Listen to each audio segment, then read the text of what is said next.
So you're thinking about buying an older used boat, huh? So this is what I would look for. This is my boat, I bought it. This is what I would look for if I was doing this all over again. Basically, when you buy a boat, you want to know what you're getting into and how much work you're going to have to put into it to make it safe and seaworthy. When I bought this boat, it didn't have this floor. The floor was soft and spongy. It looked like shit. I replaced this with redwood, basically fence picket boards, and I think it worked out pretty well. If I did it all over again, I might actually just go with plywood, just because it'd be easier. But the thing is, the stringers, we're just going to focus on buying a used boat. So you're going to see how soft the floor is by kind of bouncing on it a little. If it's spongy, even if it's not spongy, the floor may be bad. You got to know what you're getting into. Try to poke a nail into any sort of exposed stringer area. If you lift up the center boards here, you might be able to find some. Like for example, there was one here. So you might be able to find a spot where you could stick a nail in, or like such as this. So this one is completely gone. I cut it out. But it's basically plywood stringers that have been fiberglassed on both sides and usually the top. So they put the stringers in, then they put plywood over it, then they inject liquid expanding foam underneath it. It expands up, comes out of some holes, they cut off the extra, then they fiberglass the top of the plywood. So the bottom side of the plywood is not fiberglass coated, but the top is. So basically, if a little bit of moisture gets into that foam, like if the boat has been out of the water and it rained and they left the drain plug in and water comes up, it's going to seep into some kind of tiny little hole and expose that urethane foam to moisture.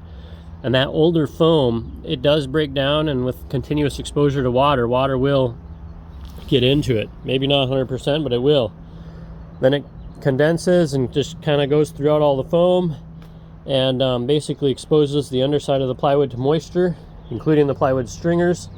The moisture flows through the wood really well because the wood's not totally sealed, or in most cases not sealed at all. So basically your wood stringers rot out.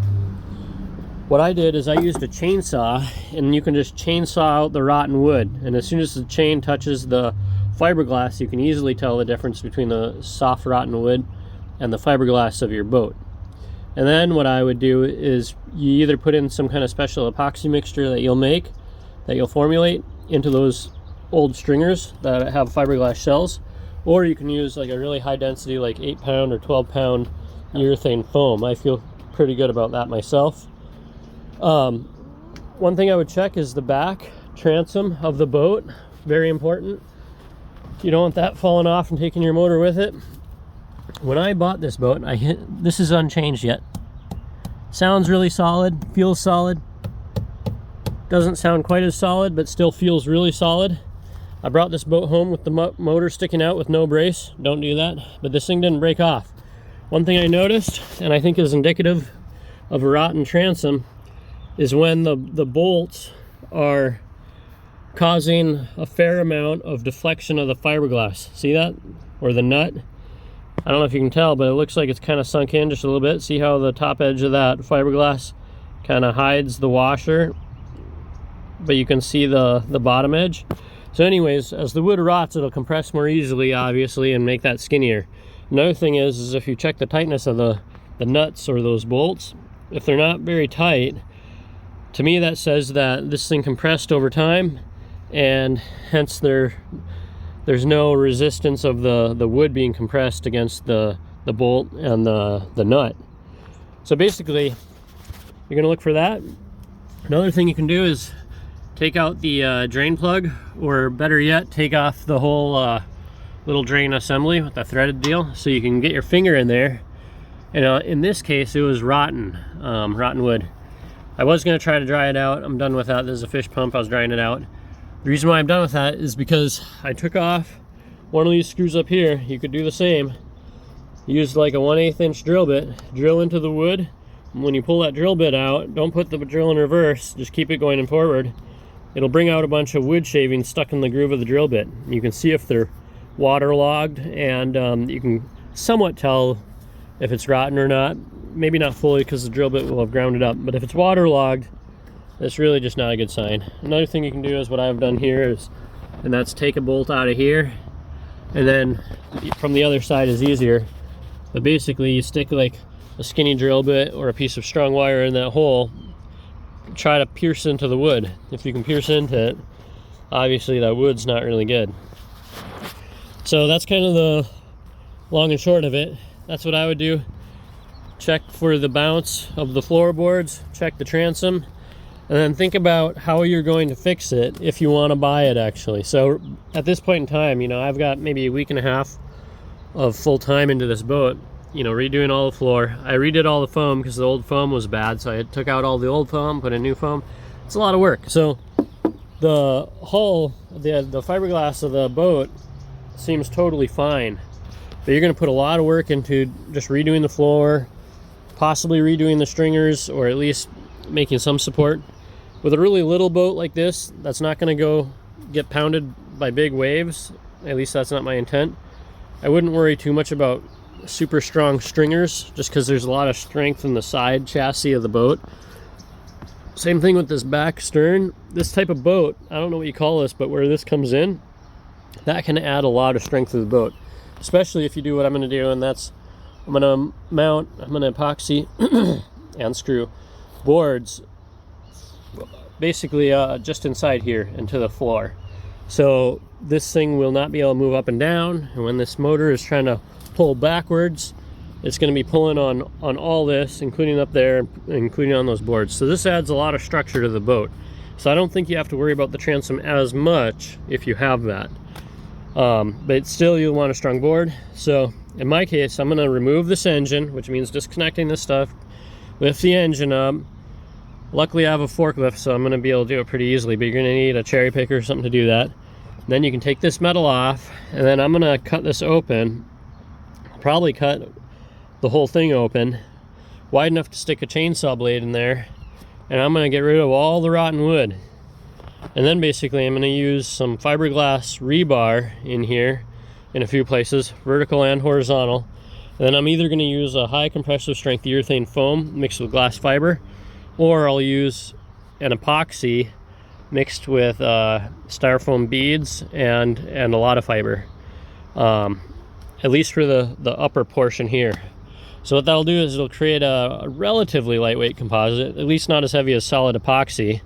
But the key is it needs to have sufficient tensile strength to transfer the load to the existing non-rotten board that's back here, which I can access from the inside. So there's going to be significant overlap of the rebar and epoxy onto the good section of board. Maybe with some stainless steel screws in there too in a few areas, with a washer or something, and then fiberglass. So basically when this engine tries to pull backward due to thrust on the bottom or due to travel, it's going to pull backward on this, which is going to want to pop that inside new layer off the old board. So basically you want to anchor it really firmly onto that old board. Yeah, basically the key is a high amount of rigidity in your new member, and a way to transfer the load of this motor pulling backward in this section to like a large area, including down here on the sides and including this whole member. Like I want this to bear some of the load too, because it's such a large structural piece of fiberglass. Anyway, by the time I'm done with this, I'll probably have around 3 full weeks of time into this boat. So, you know, whatever your time is worth, you could add that to the price of what you're paying for in a boat. And I do think if you really look into it, probably some of the newer boats, at least 1990s or later, maybe they weren't made with plywood stringers, and maybe they took that into account. I think that's worth checking out. I don't know that I would put a lot of time into these older boats, but if you have the time, you know, I think it can be done. You can make a really nice boat. Like in my case, I think this boat will be good for at least another 50 years, which is kind of wild to think about. But studies have shown that these hulls actually are stronger 50 years later than when they were initially made. Basically, there's strength developed over time. When that ends, I don't know. But if you keep the interior of the boat dry, you don't let it get a ton of sun, I honestly think these boats will have like 150 year lifespan. And this motor fires right up too. This is an older motor from the early 80s. 2-cycle. But it runs great and supposedly has low hours, so I replaced the water pump in there. So I paid $400 for this whole rig with the trailer and boat, and plus, you know, 2 or 3 weeks of my time. And I mean, how much could I actually sell it for if I wanted to when it's done? Probably, you know, $2,500, $3,500 max. So in that regard, is it worth it? No, it's not. You're not going to make a business out of doing this kind of thing. But you'll have a nice boat that you know inside and out, and is basically new in a lot of regards, except for the shell, which in some ways could be seen as better than new, structurally at least, even if the finish is a little rough. By the way, this was covered in lichen. It buffed right out. If you use a buffer and polishing compound, it'll buff to a nice shiny finish. I don't know if you can see the reflection on there. So that's not as dusty after all the work I've been doing in here. The color is faded. You might not see it in video, but this is not really very white. The motor is fairly white, but the boat is kind of a dullish, a creamy white. Trailer's in good shape. One thing, if you buy this, an older boat, you may want to either just tow it out of there on a flatbed or count on replacing the trailer wheels before using it on the highway. When I bought this boat, it had old wheels on it, and one of them blew out 3/4 of a mile from the place where I towed it from. And luckily, the people who sold it to me helped me out and replaced both tires. But it was kind of hectic just because of the time of day. And, you know, I could have been on the highway when it happened. Luckily, I wasn't. I was on a little frontage street. But keep in mind, old tires can just blow out. This blew out and completely shredded one of these tires. Big risk. Same thing with the motor. If you're going to buy an old boat with a motor and a potentially rotten transom, make sure that that motor is supported from here to somewhere on the bottom of the boat, or even potentially better yet, to the trailer itself.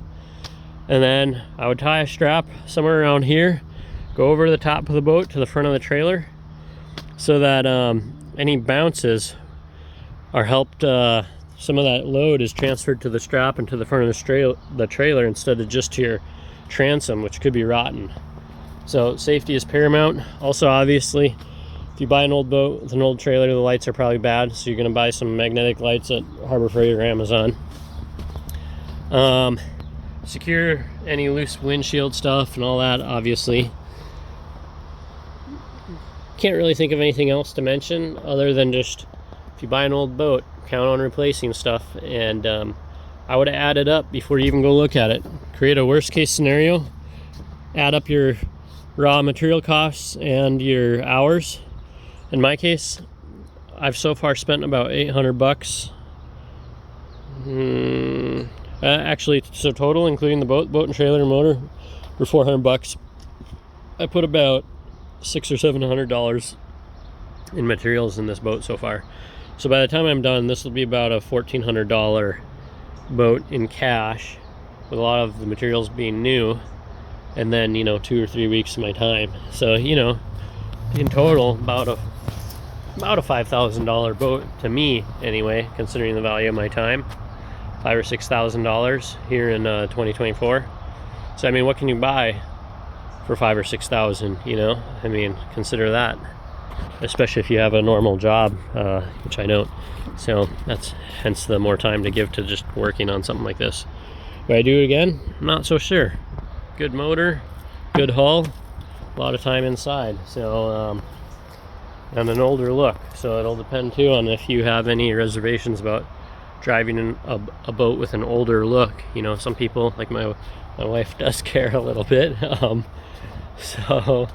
But I think it's kind of cool. I like reviving old stuff that's well made, like that motor. I think is a well made motor, actually, American made during kind of the height of American commercialism in a way, 1960s through sometime in the 80s, and then after that, not so much. Software wise, yeah, but goods, no. Anyway, good luck.